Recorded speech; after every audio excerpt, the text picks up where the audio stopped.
there are a number of different factors that influence us. It's not just, as I keep kind of hammering home this concept, mom and dad influencing you. Yeah, they have a huge influence, right? They're the number one on the list. Okay, family, childhood experiences. These are some of the major ones that really do it. After that, peers. As soon as you're able to be out on your own in middle school and start choosing your own food from the lunch line, your peers have a huge effect on that. Okay. Ethnic background, ethnic dishes. Some of them are not the most healthy of choices. And we see with a lot of ethnicities, African American, Hispanic American, they have a lot of food dishes that are not the most healthiest. And that's where you see a huge number of the populace in those two ethnic groups that have a lot greater obesity. And I have some links later in the semester here looking at kind of the CDC's breakdown of some of the most recent kind of obesity numbers and whatnot. It's kind of interesting. Education. There's some evidence to suggest that the more educated, the more less likely they are to be obese. Occupation, income, rural versus urban, food availability, food deserts. There's spiritual beliefs, that religious beliefs can go with that.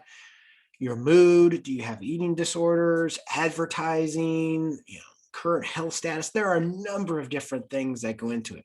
This makes, I'll expound upon these here, but this makes a good potential essay question on an exam. Okay. Come up with 4, 5, maybe explain it a little bit. That would make a great question on exam. Okay. What would be some biological factors that could influence your choices for certain foods? Hopefully you'll remember slide 38. Age. Caregivers are the huge influence on what children decide is good or not good. Not healthy and not healthy, good and not good. If the infant puts it in their mouth, keeps it in their mouth, it's good. Puts it in their mouth, spits it back out, not good. Okay. They are relying on caregivers. Young children rely on caregivers. Unfortunately, we start to see some of these chronic conditions like atherosclerosis, hardening of the arteries, start to develop in children as young as 3 and 4. 3 and 4 years old. Obviously, they are not choosing the food. They're not going to Hy-Vee or Price Chopper or wherever the hell you go. They're not buying stuff. Caregivers. As soon as they become teens and get out a little bit more, obviously they have a little bit more control over their diet. What you do in those first several years of life sets them up for this time. You don't think it, but they are listening. Shocking. As a young adult, you get out, you get away from mom and dad completely. Obviously, you can start to broaden these choices. Hopefully, again, you still make the right smart choices there. And then older adults, that's when you start to limit stuff because health issues, you may not be able to handle that type of food, may not be able to break down that type of food anymore. So at various different points in your life depends on who gets to choose or what you're able even to allow to. A physiological function that influences our choices for foods: smell, taste. What it looks like. Does it look appetizing? If it doesn't look appetizing, are you going to try it? No. Okay. We can go upstairs. Show you my kids. Good God.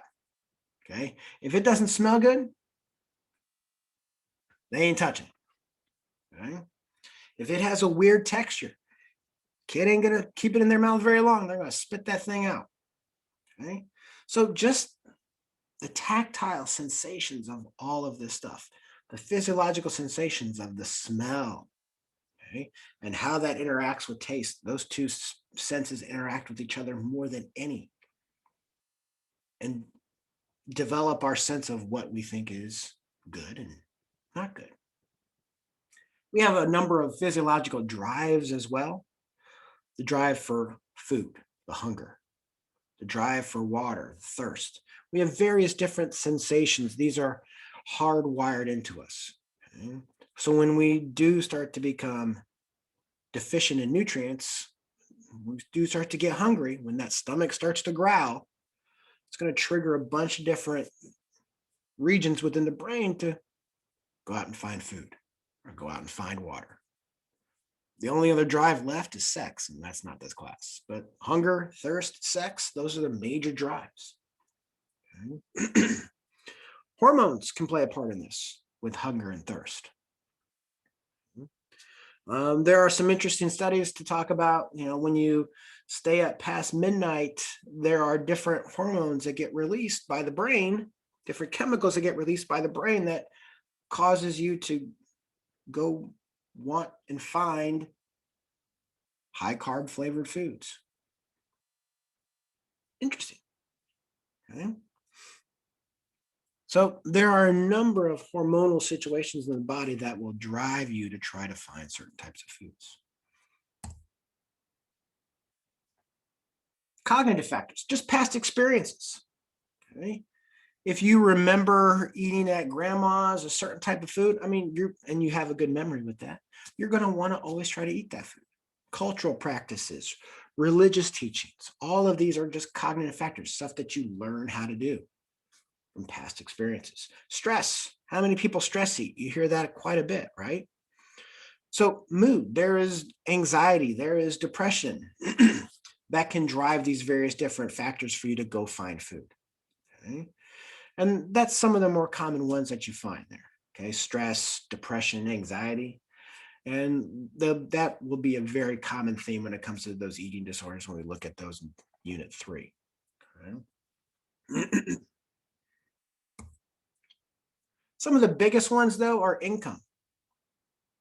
And we see this in the elderly more than really any age group, but it could happen at any time. Okay. Fixed income with the elderly. They have so much money for getting all 13 different prescriptions filled or not get their prescriptions filled and eat. And sometimes they have to make that choice.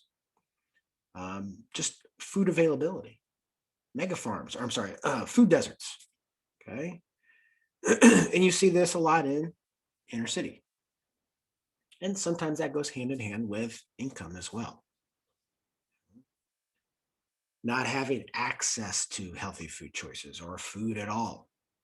And if we have time in the semester, there's a little video that we'll watch, or you'll watch on your own at least. And it talks about some of these concepts here that we don't necessarily dive into a whole heck of a lot. And healthy food choices, food deserts are a huge one of that. Marketing is a huge one in that. Okay. Just the presentation of it, the packaging, where it's at in a store, how it's presented on TV. These are huge things that affect us. The size of a plate is a huge thing. I never really thought about it, but the size of a plate at a buffet will affect how much food you are going to go up and consume. Where a food is placed in the lunch line has a huge effect on your decision to pick it up and put it on your plate and purchase it. It's the most fascinating aspect of it. And in this video, it talks about that. Interesting.